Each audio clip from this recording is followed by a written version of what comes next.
Hook. The text lit up my phone like a spark in a dry field. Your sister needs a perfect wedding. We're using your college money. I stared at the words. Cold, entitled, final. And I typed back only one line. I want her to be happy too. What my mother forgot was simple. There was no college fund left to take. I had graduated Harvard Medical School debt-free. My software patents had paid for everything. So when the venue called to confirm payment, the stage was already set. Growing up, my sister was the golden one, the chosen one. Every scraped knee, every school recital, every whim, Mom bent the world around her. And me? I was the background noise. The smart one, they said, as though intellect was a consolation prize. My victories weren't celebrated. They were expected, then dismissed. When I got into Harvard, my mother didn't even clap. Don't get cocky, she said. That fund isn't bottomless. But I made sure it was. My code, lines written in a dark dorm room between anatomy exams, caught fire in Silicon Valley. A patent here, another there, quiet checks that grew into freedom. I never told them. They didn't deserve to know. The betrayal wasn't in the text itself.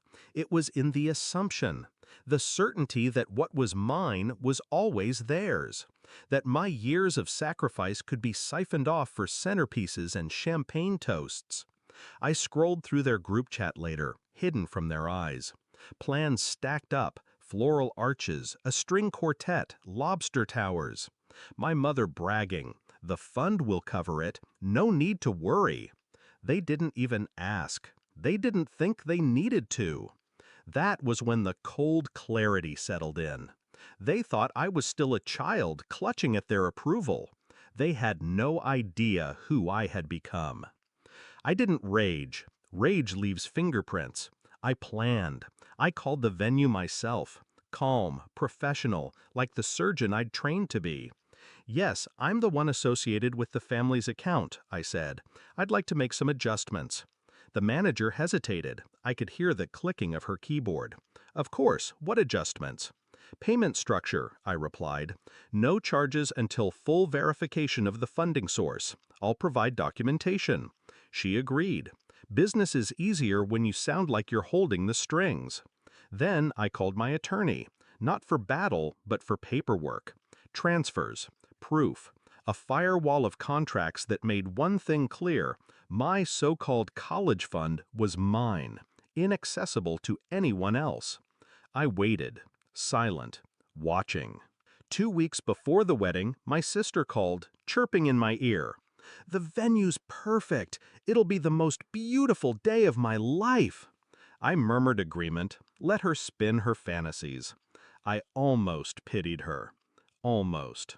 Then the cracks began. The venue emailed my mother, politely asking for confirmation of funds. No transfer came. They asked again. Silence. 3 days before the wedding, the manager called me directly. "Dr. Carter, we still don't have payment. Your mother insists the money is secured, but—" "Cancel the reservation," I said. My voice didn't waver. "They don't have authority. The account isn't theirs." A beat of silence on the line. Then, understood. One signature, one phone call. That was all it took. The explosion came the next morning. My mother stormed into my apartment, my sister trailing behind her in tears. "How could you do this?" she spat. "Your sister's wedding, ruined!" I let her scream. I let the venom pour out until her voice cracked. Then I stood, calm, controlled. "You tried to steal from me," I said softly. "Again!" "It was for family," she snapped. "No," I said. "It was for her. Just like everything has always been. You've taken from me since I was a child, my car, my time, my silence, but not this." My sister broke then, sobbing, begging me to reconsider. "Please, it's my wedding." "You should have asked," I said. "You should have respected what wasn't yours." Her tears didn't move me. I'd wept alone too many times to be swayed now. They scrambled.